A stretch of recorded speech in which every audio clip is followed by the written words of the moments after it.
My dad grew up here in Fonda.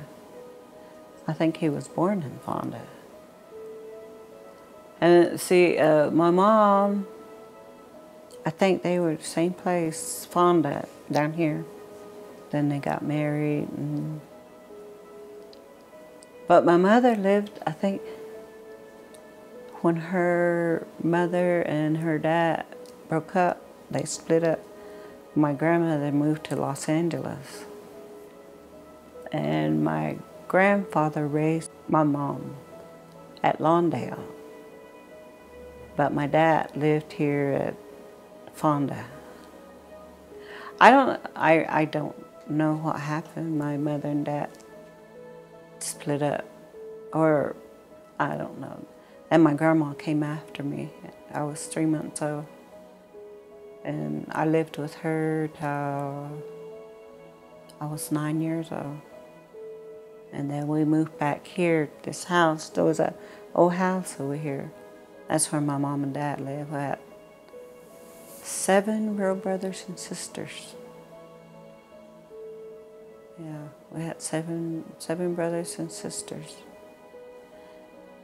My grandpa used to talk Cheyenne to me all the time. Both my grandparents, from my dad's side and my mom's side.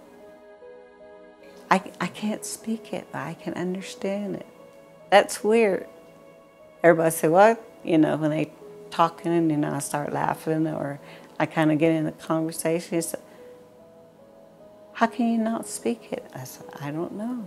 But I remember my grandfather both grandfathers speaking Cheyenne to me. And then I can understand, like when the old ladies are talking, I can hear, I know what they're talking about. But I can't speak it. I don't know why. Oh, a few. What words? Like my Indian name is Manhawa, and so is my granddaughter, my oldest granddaughter. Her name is Manhawa. At our home, they always talk Cheyenne. My grandpa, my great grandpa, and was Frank Pawpaw. And then my other grandfather on my dad's side, his name was Ben Buffalo. And he talked Cheyenne to me all the time. Said my brothers and sisters, they're just now saying, you know, learning stuff. And they were never taught in Cheyenne. We went to Catholic school at Montana. That's when my mom and dad separated, and he moved to Montana. And that's when we were put in the boarding school. We went to school there at the mission, St. Libre Mission. And we stayed there all week, Monday through Friday. Monday morning we got on the bus and went to the mission. I call it the mission. And we'd stay there till Friday evening after school, then we'd come home. But they taught in the dorms, like after school and everything, everybody could talk their language, just not in school. Why, I don't know. Up there, when we moved up to Montana, Ashland, they had no running water, no outside toilet, no inside toilets. Everything was outside, and no electricity. We had no electricity. You had those lanterns, some old-time lanterns. You put kerosene in there. And you know, I told you I grew up in Los Angeles. Then I come back to my mom and dad. Then they split up, and then we moved to Montana. That's like moving into a step back in time. No electricity, no running water. If you wanted water yet, there was a pump. You pumped water. And there was a one-room house. How about big as this whole thing together? was 8 of us. We lived in that little house. I hated it. I didn't like it one bit. I cried for 2 weeks. I sat in the car and I wouldn't get out. And, you know, my dad, who would, some mornings we'd be still in bed and it'd be freezing cold. No insulation in them houses. You look up at the nails up there and there were frost on there. And we had, she had a cook stove. My dad and my brother always chopped wood all the time. And then sometimes there'd be deer walking past, and they shoot the deer, and then they butcher the deer right there and make dry meat. We ate deer all the time. I remember my stepmother, she used to cook Indian bread, biscuits, skillet bread. We never went to the store to get bread. Never, you know, I remember a few times, but, you know, mostly we ate our meals at the Catholic school. But on weekends, we cooked biscuits. She always had a big basket full of biscuits, and if you wanted, no candy, no pop, no Kool-Aid, just water. Sometimes the deer walk right past you, and they jump up. They had their guns already ready there. They just run out and shoot the deer, and my stepmother and I would help her butcher the deer right there. And they get the hide and stretch it out and put it on make moccasins out of it, stuff like that. I remember my grandmother used to make them, and she'd get a big old cardboard, or she had a big board. I don't remember if she smashed them but she made patties, like little patties on that board, and then we'd dry them like during the day, and then you turn it over. And she had a bag. She'd put them in the bag, hang them up, and then when it was winter time, when it was cold, she'd get them out and cook them. I don't remember us going to the clinic. You know, like people get on the bus and go every week, every 2 weeks. We never did go to the doctor. Our only activity was like to play ball, softball. We played softball all the time, every weekend. There's a whole bunch of girls. There was a lot of people lived here. In Sealand, ain't that many live here anymore. But there was quite a few of us girls. We had our own ball team, and we played ball. I was pitcher.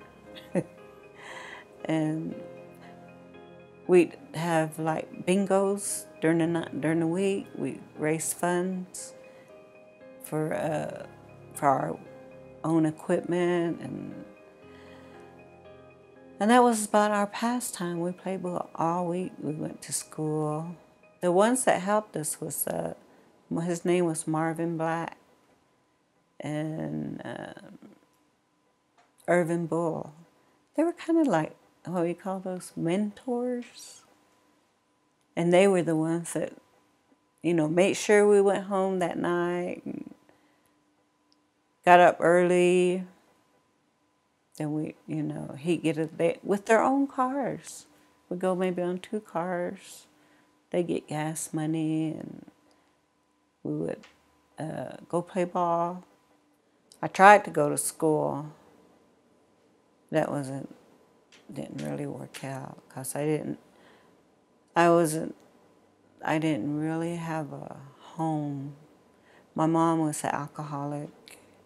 I lived with her for a while till she get mad at me and chase me off, and I go live with my grandma, Eveline White Crane. Then I came back here to Sealand. This is where I got got me a home, and I started working here at the school. I worked there for 26 years. I raised my children all. My son died May 14th, and then my granddaughter was born July 12th. He didn't get to see her, but he saw the other one, the older one. And they were living here with me, and that was my only reason to get up and help my daughter-in-law take care of the kids. I went into this, I was in the Sundance, and I fasted for 3 days. Is it 3 days, 2 nights? Yeah. And I prayed hard, you know, I prayed hard. And I knew I needed to do something. I needed to. And I did. It wasn't easy. It was hard. My grandmother and my mother used to beat. My mother was, she beat it real good. She was a perfect, her beating was real perfect. And she was selling, I remember she was trying to sell a necklace and beat it, you know, a beat it medallion. And that guy said, "No, I'm not going to buy this." And she said, "How come you're not going to buy this?" He said, "Because it was made in Japan." And she got mad. And she cut, well, it's called edge work around the edge. She had about 3 necklaces. So she cut the beads off of that one necklace to open it up because she used to write her name inside. That she beat it by Dolores White Man. And she said, "And they're not made in China."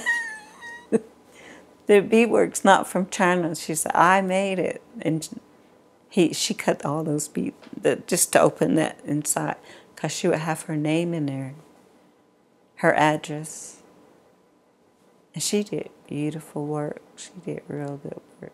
And my grandmother, my mother's mother, she was real creative. She could make dolls and all kinds of stuff. From scrap, you'd give her a box of scrap and she'd make stuff out of it. And you know, I don't have any of that stuff. Just, I've moved so many times, and she used to make dolls, Indian dolls, beadwork, moccasins, medallions. They both beaded a lot.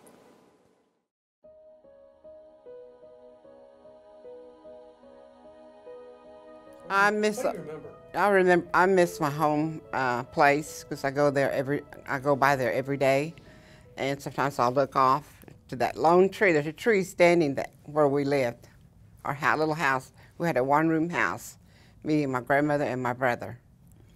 And that tree is still there, and every time I see it, it reminds me of growing up out there, probably miles south of Thomas. What do you remember about those days? Oh, just a lot of different things on how, you know, like going to school and holidays, which weren't all that good at that time for us, you know. I'd get $1 a sack of candy, you know. I don't miss that one. But my grandmother she didn't speak English very good. And all she talked was Cheyenne, and I picked up, you know, I can understand a lot of everything Cheyenne, but I can't, some of the words, you know, kind of get lost. I remember my grandfather was blind, and we used to have to lead him to town, you know, when we were little. And we had to walk everywhere we went. You know, we had to walk from the home place to town. And sometimes we would take him to have a cane, and we would lead him to town, take him to town. Yeah, my grandmother, she really had broken English too. she would say, if she was talking about a man, she would say her. And if it was a woman, she'd say him, you know, and you had to remember who she was talking about, I guess. And I don't remember her talking about anything about school or anything like that. I don't remember that far back.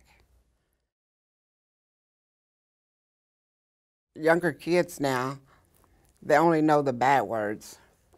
In Cheyenne language, they only know the bad words, which aren't too many, but that's all they, you know, pick up from different kids and stuff, you know. And I think they're trying to teach it in schools now in Watonga. And my grandson sometimes will pop up with a Cheyenne word, you know. And, you know, and I try to teach my my grandchildren, you know, different words, like, you know, go to town or buy, you know, stuff like that, but they don't remember it. But they can remember a hit song that's on TV, you know, or Katy Perry song. They can say the whole thing. I mean, they can sing the whole thing with the radio.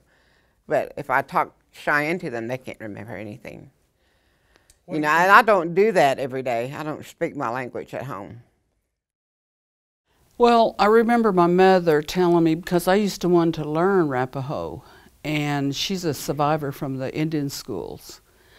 And she said that they were punished for their language. She said, and you don't need to know it. Well, I just accepted it because I didn't know any better. I was just little. I mean, I was just a young child and I didn't know. But being around, and when my mother would be around other Arapahos, that all they talked was Arapaho, and I could catch a word or two. And then later on, as I got older, I married a Cheyenne, and he spoke fluent Cheyenne. His whole family did. So I caught a few words, but, you know, like, I couldn't hold a conversation with Norma or anything, but, you know, I know how to say white man, white woman, and, you know, just a few words like that. But I never thought of it as being important till now. Now I think it's important, but there's nobody to talk to Arapaho. There's nobody.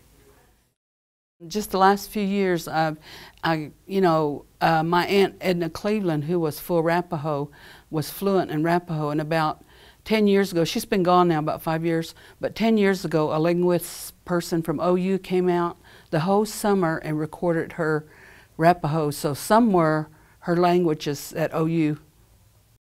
Well, Caressa, that works for education, my husband and I raised her, and he was Cheyenne, and she knows a lot of stories, and she knows some Cheyenne, you know, where I don't. I know just a few words, but she knows a little more. She, you know, her grandpa tell her stories and talk to her.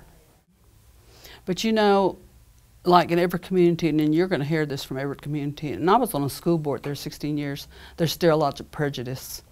You know, they don't think that the native students are smart enough. They don't. How do we get around that? It has to change. It has to change with the educational system. You know, the non-natives look at us and think they're unteachable, or they can't learn, or whatever. Or they make fun of us. Or they make fun of us. You know, and I grew up there. Yeah, I grew up there, and I've got a degree out of Southwestern State, but still, yet, you know, I know they still view us as being people that don't know nothing or too stupid to learn, or I don't know. Maybe not everybody, but a good majority. And if you flip that, you know, kids are smart. If your teacher thinks that about you, they know it. You know it. The kids know it. How do you change the way the kids think? I don't think it's been changed how those adults do. They're going to have a different mindset toward the kids, because the kids read it. I mean, they can see it in them. Because, you know, if they don't feel good about themselves, and they know them teachers don't feel good about them either, so how do you raise them up? You know, I know a lot of it has to come from home, but when you get to school and you get treated the way you do, you know, kids know, they're not stupid. They know when somebody just tolerating them. And it's going to have to change. Yeah, my grandkids are part Mexican and a white and a Cheyenne. And even them trying to, you know, learn your Spanish, you know, that's something to be proud of, you know. And they can understand when people talk to them, but they don't talk Mexican, I mean Hispanic at home. But they can understand their relatives, you know. And some of my granddaughters can speak fluently in Spanish, you know. But you know, the Indian, they don't catch on to it. Just a few words here and there that somebody has told them, you know. And those boys, bad words, you know, one word. So I think, you know, it's important that they know. So when I pass on, they might pick up, you know, a few things here and there that I've taught them.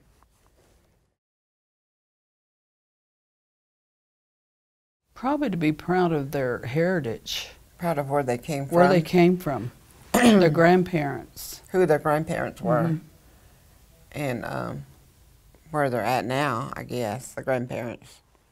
You know, I'm the only one in my family that is a grandmother to my grandkids and my great-grandkids. So I don't get to talk much Cheyenne or anything at home. But they're not interested. My grandkids aren't interested in it, you know. So, you know, I'll tell them little stories here and there about, you know. When I was little, back then in 38, 39, on up, I didn't notice all this prejudice and stuff when I was going to school. We didn't have any black kids in the school system, so I didn't know anything, you know. I don't know, just different from, I guess, when she got up in years. I don't think your mother was a government school student, was Yeah, I think she went to Colony. Did she go to Seeger? Yeah. Yeah. Well, I just kind of thought maybe that made a difference because my mother was a survivor from the Indian schools. So. I think she went to Colony. Yeah, my mother went to Cantonment, and then I think later she went to Seeger at Colony. Did she ever talk about those years? Oh, yeah. I mean, it don't remember my mother. It sounds like it was not a good experience. It wasn't a good experience. Probably, she said the thing she learned the most was that she learned to sew, she learned to clean, and, you know, to dress different. But other than that, you know, I think there was good things and bad things because I've heard other people, some of my other aunts talking about school, and some of them had good thoughts about it, and then I hear others that had really bad thoughts about it. You know what happened. Experiences probably that happened to them. Mm-hmm. I think we need more educators as far as languages stuff go for the Indian kids. Yeah, and like I said, they need to start younger. You know. And maybe Head Start is doing that. I mean, I haven't kept up with Head Start, but I think someone told me they were teaching those little kids to say certain words. And that's where it's going to start. At least at Concho, I know. Yeah, that's where it's going to start. My teenage grandson, you know, he doesn't care whether he learns anything or not, you know, especially the Cheyenne language. So. My granddaughter, Carissa, she wants to know it all. She wants to learn it all, you know. Yeah. And her other sisters, they don't care. I think if you're more involved with the Indian people working for Indians, you know, Concho, I think you get more involved with all kinds of stuff like that, you know. Languages, more people go ask stuff, you know, ask them about stuff, you know. But if you go to a white man, work for the non-Indian, you know, you're not going to do anything, so you just forget about it or just throw it aside or whatever, you know. It all comes to, we were Indian before it was popular to be Indian. You know, now everybody wants to be Indian. When I was growing up, I mean, I lived in Watauga all these years and didn't know certain people were Indian till now. Now it's real popular. Everybody wants to be Indian. Well, there's some people in Watauga that have tribal tags, but we never see them at the Indian clinic. Or we never even knew they were Indian. Yeah, we never knew they were Indian until we seen their tribal tags. One's from Pottawatomie County, I mean, you know, up that way. No, I think the Cherokees are letting them have tags out here now, where they didn't for a while there. They had to stay within their counties. But, you know, that's what that's the way I feel. I feel like, you know, Norma and I, we've been Indians before it was popular.